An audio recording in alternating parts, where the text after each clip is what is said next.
On continue avec la correction de l'évaluation, dire toutes les nuances de l'amour, avec la correction de la réécriture. Donc il fallait réécrire la réécriture. Pour rappel, c'est un exercice typique du brevet, de l'épreuve du brevet de français, où on vous demande de réécrire un passage du texte en apportant des modifications.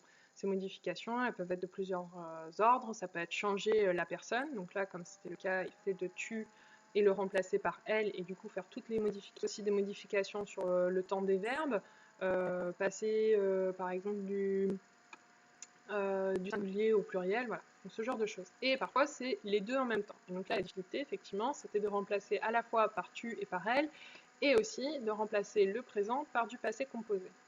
Allez, c'est parti. Donc si on remplace tu par elle, ça fait elle revient. Alors attention, revient, je le transforme au passé composé, ça fait elle est revenue.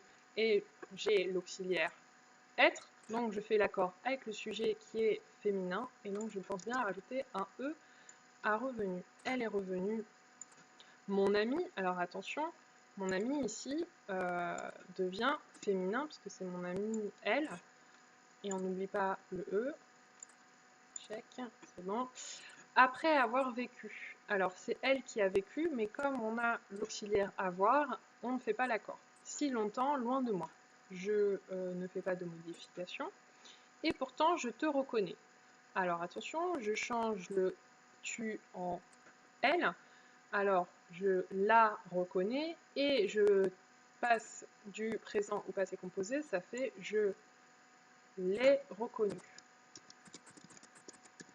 Alors maintenant la question c'est l'accord. Est-ce que j'accorde? Qu'est-ce que je mets? Est-ce que je mets un E ou pas à la fin de reconnu? On a l'auxiliaire avoir. Avoir. J'ai reconnu. Quand j'ai reconnu, auxiliaire avoir, pas d'accord. Mais je me souviens qu'il y a un truc chelou là avec le COD, antéposé, machin.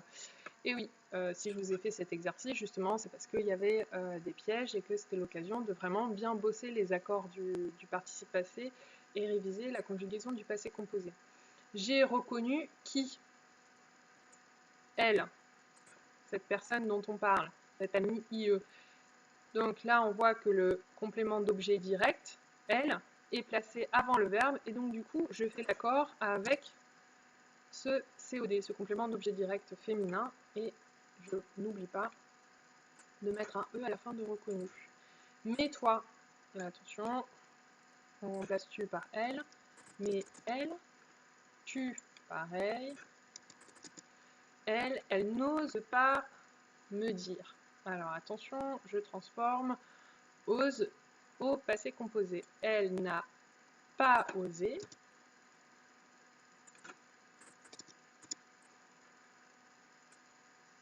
Et là aussi, on refait toujours, c'est ça être rigoureux, hein, ça vient pas naturellement, c'est difficile la langue française, donc il faut tout le temps revérifier, revérifier, revérifier.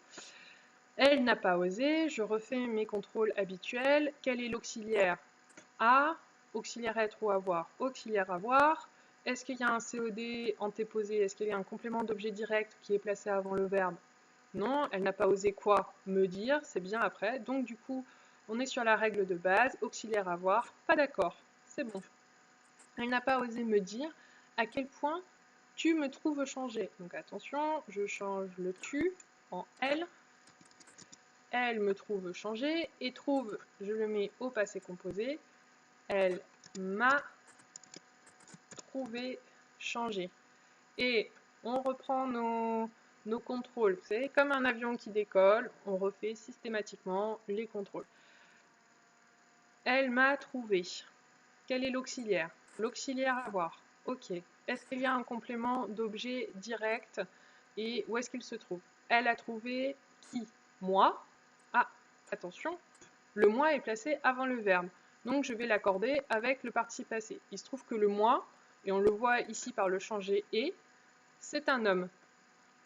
Puisque sinon, hein, elle m'a trouvé changé. Si c'était une femme qui était en train de s'exprimer, on aurait changé et eux. Donc c'est bon, en fait, on n'a rien à rajouter. Elle m'a trouvé changé et le changer, s'il vous plaît, je ne comprends pas pourquoi vous me rajoutez ER. Certains ont perdu un demi-point, voilà, bêtement, en rajoutant des fautes là où il n'y en avait pas.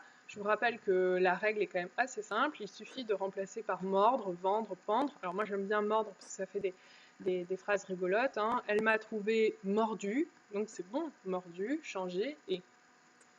Pour la rédaction, donc il fallait reprendre le texte de Marceline Desbordes-Valmore qu'on avait étudié ensemble, qui s'intitule Les séparés. Je vous avais remis justement le poème pour que vous l'ayez à l'esprit et que vous puissiez l'utiliser pour votre réponse. Donc on avait vu que dans le poème de Marceline Desbordes-Valmore, elle s'adressait à son amoureux, que c'était un amour impossible et que ce qui la rendait très malheureuse, c'était le fait que cette personne lui écrive des lettres et qu'à chaque fois, ça lui remémorait des souvenirs et que ça du coup rendait la chose très frustrante. On avait vu c'est entendre le ciel sans y monter, c'était montrer l'eau vive à qui ne peut la boire.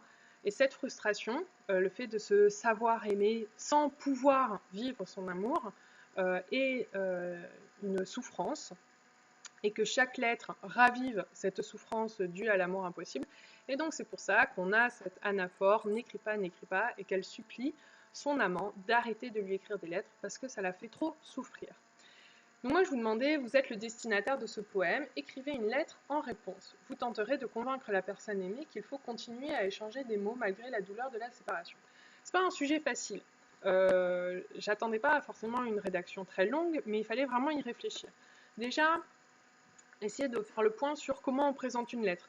Alors, bon, je ne veux pas vous inquiéter, c'est vrai qu'on ne l'avait pas revu ensemble, la présentation de la lettre, mais il se trouve que je fais la classe à la maison en ce moment avec mon fils qui est en CE1 et que vous n'allez pas le croire, mais en fait, c'est au programme de CE1 de savoir comment on présente une lettre, vous savez, où on écrit le lieu, la date, où on dit « chère mamie », virgule, et on va à la ligne et tout ça. Donc en fait, c'est quand même quelque chose que vous êtes normalement capable de faire par vous-même.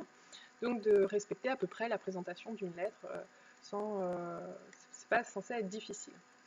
Après, voilà, c'est pour ça que je vous avais mis le barème. Hein. Il fallait évidemment que dans votre lettre, on voit que la personne qui répond à Marceline Desbordes-Valmore est amoureux d'elle, donc qu'on voit ce sentiment amoureux, qu'on voit justement des comparaisons, des métaphores, que lui aussi lui dise qu'il aime à en mourir et qu'il souffre et que son amour est plus fort.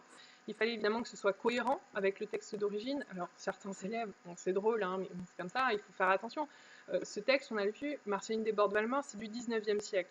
Donc certains ont dit, oui, si je pouvais, je prendrais l'avion pour te retrouver. Yeah, on prend pas l'avion à cette époque-là, ou genre, appelle-moi. Mais non, mais en fait, il n'y a pas le téléphone. Certains ont rajouté ce petit sigle à la fin de leur lettre, là, un petit cœur mignon. Oui, mais en fait, on ne faisait pas ça. Les emojis n'existaient pas, voilà. Donc, les émoticônes non plus. Donc, tout ça, c'était pas possible. C'était des incohérences. Certains aussi ont dit mais t'inquiète pas, je vais vite revenir, le temps passera vite. Non. Dans le poème, c'est clair. On ne sait pas pourquoi leur amour est impossible, mais leur amour est impossible, point. Donc ça servait à rien de faire comme si en fait leur amour n'était pas impossible, c'était incohérent avec le texte. Et le plus difficile, c'était justement de se creuser la tête pour trouver un argument, au moins un, pour convaincre Marceline Desbordes-Valmore justement de continuer à écrire des lettres et d'accepter d'en recevoir et de continuer cette relation épistolaire.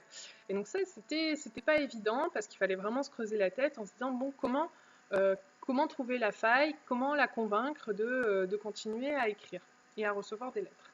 Et évidemment, le respect de la langue, toujours pareil. En plus, vous étiez chez vous, vous aviez largement le temps de vous relire, d'utiliser aussi le correcteur orthographique de votre logiciel de traitement de texte qui souligne en rouge les erreurs et tout. Donc, vous aviez moyen de faire quelque chose de correct. Alors, je vais vous lire juste rapidement quelques extraits. Donc, Camille a fait un travail intéressant. Donc, effectivement, il a bien respecté la présentation d'une lettre à Narbonne le 17 mars 2020. Alors, ça, j'avais pas fait attention, mais le 2020, c'est un peu problématique hein, parce que il aurait fallu se référer à la date du poème et trouver plutôt un 1800 quelque chose que un 2020.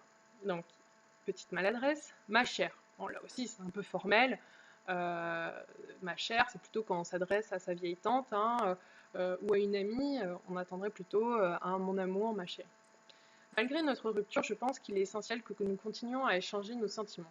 Cela nous permettra de couper les ponts progressivement. Je ne pense pas que je supporterai une rupture trop violente comme tu le suggérais, en arrêtant brusquement tout contact entre nous. Je suis sûre qu'en faisant ainsi, la douleur de notre rupture s'apaisera et tu seras moins triste. Moi aussi, les beaux étés se transforment en hiver pluvieux lorsque nous...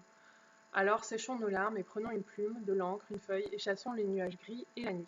Alors j'ai bien aimé cette rédaction qui est très courte et très efficace, et je reconnais bien le style de Camille, mais parce que l'argumentation est intéressante. C'est le langage amoureux un peu moins, mais au niveau de l'argumentation, c'est carré. Pour lui, en fait, ne plus s'écrire, voilà, disparaître complètement de la vie de l'autre, c'est trop violent, c'est trop brutal, et ça le fera encore plus souffrir, et ça les fera encore plus souffrir que de continuer à s'écrire. Alors Manon aussi avait une rédaction intéressante. Mon amour, continue à m'écrire. Je t'aime plus que tout et tu le sais. Je ne me vois pas ne plus t'écrire ces doux mots qui me font tant de bien. J'ai besoin de savoir qu'en lisant ces mots, tu ne m'oublies pas et en continuant de les lire, tu ne m'oublieras pas et cela entretient notre amour si fort. Je voudrais t'avoir avec moi toute la vie.